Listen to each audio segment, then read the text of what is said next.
Well, that was a little awkward. I didn't have my flash screen up before we got started. I'm Jacob Payne, and moving past the halfway mark on Wednesday, November 16th, 2022. This is things you might have heard for today, which is actually the things you might have heard that happened actually yesterday. So you can start off your day today knowing some information, some news stories, some things that may have slipped through the cracks in your coverage of news where you pick it up for, or if you're a non-news picker upper, which is a thing, I guess. Some things that you can string along yourself this morning as you talk to people about what's going on in the world. So you can, play along as if you kind of follow along with things. Go to our website. This is conversationproject.com for more details about the Conversation Project. A lot of things we do behind the scenes make these things happen. Some of the other things we produce for that project, and what's really important, the sponsorships and the partnerships pages, things that we can help you can help us out with. If you think we're giving you great content, if you're here, I'm going to assume you think we're giving pretty good content. So let's go along with that thought process. Let's go along with the news, starting off with story number one. And these stories are in no particular order, but there are 8 news stories from the past day that were deemed conversational by you. We'll explain how that determination comes up in a minute. And so we're talking here to talk about stuff. Of course, this was not the top story by engagement, and it came in very late in the evening, but it squeaked right there inside of our range to pick from. So it's a top story right here. Donald Trump announces 2024 presidential campaign in a bid to seize early momentum. Also in a bid to kind of cover his ass, if you will, because he seems to believe that by running for president, running for an office, they can not do investigations against his criminal activity. However, as reminded by a lot of people in commentary yesterday, Hillary Clinton was being investigated up until the actual day of the election, and then a little bit past that because stuff. So that's probably not going to get him out of any trouble in that end. But the biggest thing that's happening right now is it puts Donald Trump in the spotlight, and it gives him the wand of chaos that he likes to have, so that anyone else who wanted to run for president has to contend with him, at least for a while, and kind of deal with what they're going to do with a lot of heavy hitters that were kind of, not so happy when Donald Trump got elected, because that means they had to deal with him running his course, and were a bit happier when he was not reelected but kept running his mouth. Now have to deal with him again because he's the first candidate to announce what's going on.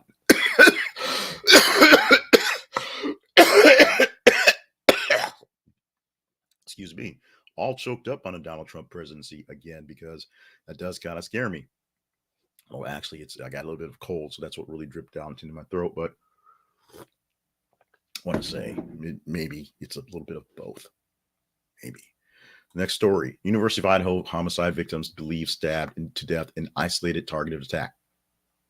We actually posted this story prior, and this is now getting some national news attention because of the issues. And what did not get this posted the other day was the story about the UVA football players who were shot getting off the bus. Essentially, one of these things was more than enough. Now we're getting more details about the actual homicide, the actual incident where 4 students were found dead in a apartment, and they believe they were targeted. They believe that it was on purpose. It was that, like, they were basically being stalked, and many students are kind of fearful for their lives. They're in the town, that's a very small town where the University of Idaho is. Going forward, a lot of people hear the night sound from the news of students saying, "My parents want me home as quickly as possible. They don't think it's safe." Obviously, the investigations are going on what's going on, so we'll find out more about this, we hope, as we go through the days on this one. But this very sad story. This is, yes, a few days in, but we're just now getting to it because, unfortunately, other people got shot and killed at higher level, higher profile universities. It kind of is what it is. That's how news coverage kind of works. Texas man dancing on top of 18-wheeler dies after he is knocked off while going under a bridge. You have to just sort of read the story and see what's there to go deeper in this one, because it's pretty much as the headline reads.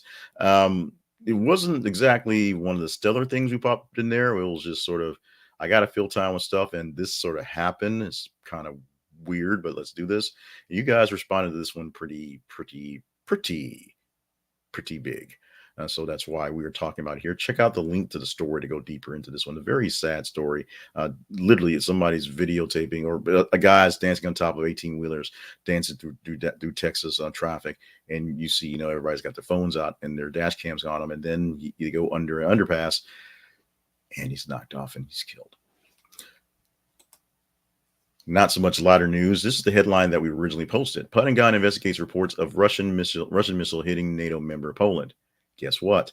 It was probably a Ukrainian missile. That's what's kind of going on. At first, there was a sort of a panic in NATO, thinking, is Russia misfiring missiles and missing targets and acting up? Is Russia actually tossing targets and saying, oops, my bad? But it turns out it looks more like the missile is an actual Ukrainian missile for their defense system that went off target. And because Poland and Ukraine share a border, went a bit left when it should have went right, and ended up in the Polish farm, killing 2 people in their land. And that's where the big issue is. This does not seem to be a provoked attack by Russia or a missed attack by Russia. It seems to be just a mishap from the defense system by Ukraine. Still a big deal. We're going to hear more about this one as they do the investigation, basically putting the missile back together and figuring out where exactly trajectory-wise, sorry about that, I had to issue that word, it came from. Gene Simmons hospitalized, wife Shannon Tweed says. This is a big nothing burger, but it's funny because it's just kind of how it goes. Gene Simmons' wife, Shannon Tweed, who's not actually his wife, they just lived together for a very, very, very long time, posted on social media, Gene Simmons's yellow socks as he was in the hospital, because they give you really funny looking socks, and with the caption, check out Gene's yellow socks, ain't they funny?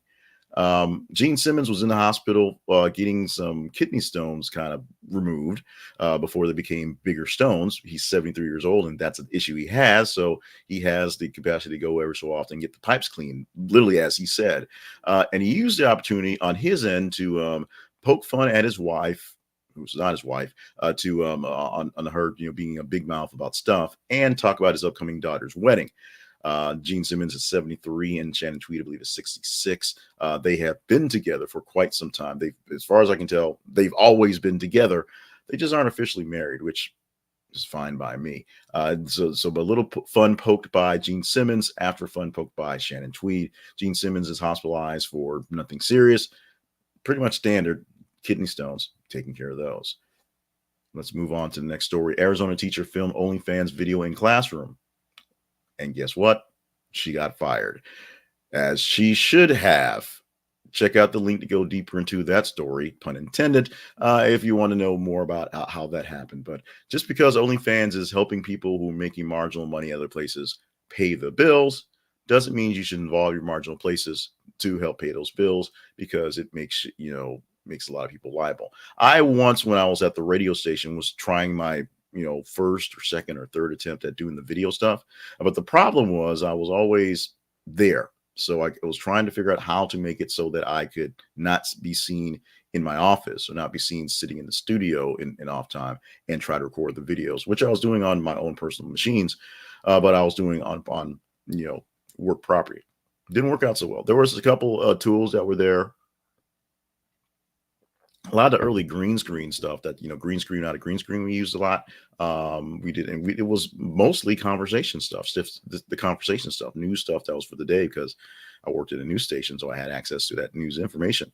Wasn't all that pretty, wasn't all that dynamic. I think I've gotten much, much better. And the biggest thing was I was afraid of showing this thing. If you're listening to this, an audio version, I'm waving my hand over my face because I'm afraid to show my face on videos. That's a long time coming. That's a story I've told many times, and I'll probably tell again. Here's a story that's old as time, tale old as time, song as old as rhyme. Sibling rivalries, even if they are not actual siblings, but TV siblings. Jodie Sweetin seemingly shades Candace Cameron Bure after marriage remarks. So yesterday, we actually teased a story about Candace Cameron Bure and her move to the, super nice family channel. I could pull it up in a second. But the thing is, she's moving there. She's doing movies there. Christmas movies is her thing. And she put a statement saying that they're going to focus on traditional families in their movies. That was a specific dig against the growth of the Hallmark channel and Lifetime channel in doing movies on Christmas and movies, love story type movies, uh, showing homosexual characters specifically, and some of the diversity that's a little going out of hand. So says Candace Cameron Bure. Sweetin, I should say it properly. Jodie Sweetin, her TV sister from Full House and Full House Rocks, whatever that thing is, Full House again, even Fuller House, more fulls to the house. It's not only kind of throwing some shade at Cameron Bure for what she's saying. She's also taking up arms. She's actually starring in a sequel to one of her last Lifetime Hallmark whatever movies, starring and falling in love with the guy that she fell in love with in that Candace Cameron Bure helped him save, and now she's showing up to buy it from under him, and she's gonna help him save it or something. I don't know, but it's a sequel to a movie she did where she comes in and she falls in love for the second. It's confusing, but anyway, Candace Cameron Bure. I can't read today. Candace Cameron Bure is saying on our new channel, our new show is going to be more traditional family oriented, which is code, if you can figure it out, for less of the gays. Jodie Sweetin is saying she's kind of being a fill in the blank about that. Your mileage may vary. Let's move on to another story. Very quickly, we'll move on to the story. After we press a button, we'll move on to another story. That story happens to be this one right here. Twitter layoffs / content moderation staff as new CEO Elon Musk looks to outsource. So, Twitter is firing people. We already know that. But how they're going to replace those folks and that they're more or less critical functions, they're going to get contractors. They're going to outsource it. They're going to send it to India, although Twitter is in India, to get people to deal with some of these things and not do it internally. Will that be a good thing? Probably not. But cost effective. They don't have to deal with the child care and the health care and the other stuff that they deal with to actual employees. But will it be effective to have other companies doing that? But basically finding people for cheaper to do the work so that they make money? Probably not. Let's go ahead and go back to teasing. This is one that's a bit interesting. Heard this a few moments ago, and so we put this in the queue for you to discuss, maybe. And it's just simply this. The headline reads, more than 1 billion young people could be at risk of hearing loss, a new study shows. The basics of this, so you know what the gist of this is that young people who walk around with earbuds in all the time very loudly and tend to go to loud venues when they're out and about, at some point in time, you realize standing by the speakers, not the best place to be at the club. Young people like standing by the speakers at the club. And because of that, they are threatened to have hearing loss coming sooner than later. We're looking at about 1 billion people dealing with that. You can talk about that one. We can talk about that one by simply voting it up in the feed. Follow us on Facebook at facebook.com/thisisconversation project. Don't forget the project. Follow us on Twitter at twitter.com/th_conversation. Let me say that a bit slower so you understand that. Twitter.com/tc. Twitter.com/th_conversation. That is actually where we are. Or go to our website. We'll tell you that in a second. If you engage with those feed stories, like them, love them, hate them, share them, every 50 minutes, we post a new story inside of those feeds on Facebook and Twitter, and engage in them. The higher engagement they get, the better chance we have of talking about it tomorrow, because that's what happened to the story we talked about today. Let's talk about one of our great sponsors. We love the Chess Store Incorporated. My daughter is a budding chess star. She may be a big champion sometime, or she may just be a person who's falling in love with a game that people play forever. I'm glad that she's gotten into this. She's basically pulled into her own self. She's an inertia of herself wanting to be a part of the chess club that we have at church. Shout out to Miss Georgia, who runs a chess club. And we want to make sure that you fall in love with chess, either for the first time or again, by giving you great pieces to play with. Go to thisistheconversationproject.com/thechessstore. This is theconversationproject.com/thechessstore, and find chess pieces, chess sets, chess materials that aren't chintzy. They're nice. They're great. They look beautiful. They look good as a display, or they look good as your travel companion as you're moving along. wooden sets, metal sets, and antique reproductions are there. And as we said, for the travel sets, they're not just cheap plastic sets. They're nice sets that look great when you pull them out to play with them. Check out the Conversation Project's we'll say grand sponsor. That is the Chess Store at thisisaconversationproject.com/the Chess Store. And check out more of our sponsors at /sponsors, if you will.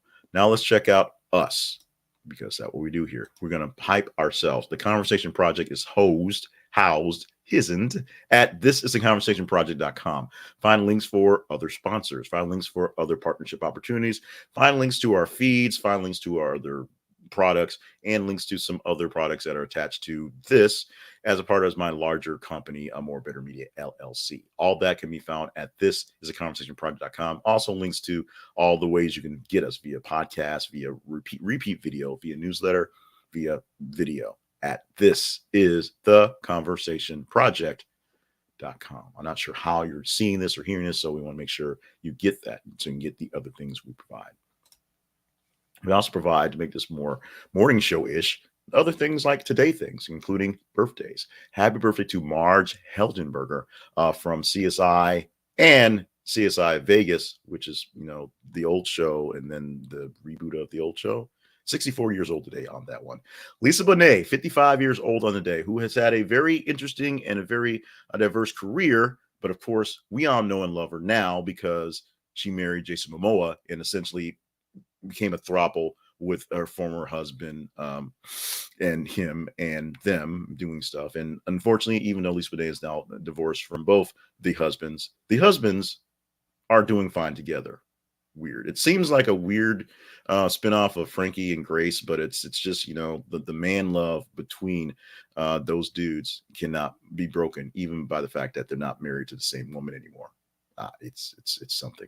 Maggie Gyllenhaal, 45 years old today. Don't want to slouch out on her activities and her accomplishments. Great actress doing great things. Of course, brother of that other or sister of that other guy. But Maggie Gyllenhaal turning 45 years old on the day. Went a little long on Lisa Bonet. Got a little weird, but that she sort of does that to me. I'm not going to bring up Angel Heart. Fast food day is today, although it's Wednesday. So Wednesday is probably fast food day in general. But today is a day designated on many calendars that may or may not make a difference as fast food day. National Fast Food Day, World Fast Food Day, celebrate Fast Food Day. Go get some fast food today. Let's give you one last thing to go out the door with. One more thing you might not have heard. If given the choice, who do kids prefer behind the wheel? Mom or dad? Kids' choice, drum roll please, is dad. A majority of 1,000 kids between 5 and 7 years old feel safer with dad behind the wheel. What's wrong with mom? Apparently, her mouth. The kids say mom is much more likely to use bad language while driving. That's what they're worried about. Dad's also edged out mom when it came to parking ability. No sexist comments, no afterthought on that one. I'm going to take a sip of tea and pause for effect. I'm going to let the research speak for itself. And then I'm going to wrap this thing up. It's Wednesday, November 16, 2022, and this has been things you might have heard for that particular day. Thank you so much for being a part of the show. Whether you're watching it live, whether you are checking out the video in a little bit after I click the button because then it can be published, or whether you are checking out the podcast, which will come out a little bit later after that because I have to, download and edit and things like that. We're so glad you are a part of our world, part of our life, giving us something to talk about because we don't have anything to talk about unless you tell us what it is, literally. So follow us on our feeds on Facebook and Twitter and vote up the stories. Just engage with them. The more engagement they get, the more engagement you guys and the Twitter bots are telling us. And that's a good chance to get talked about for tomorrow. And that's it. We're going to wrap it up for right now since we're still under 20 minutes and get ready for another great day tomorrow. Have a great Wednesday. I'm going to one more time. Stay hydrated, stay limber, stay on task for all the great things that you are here to do, because that is what we need you to be here to do. Love y'all. Laters.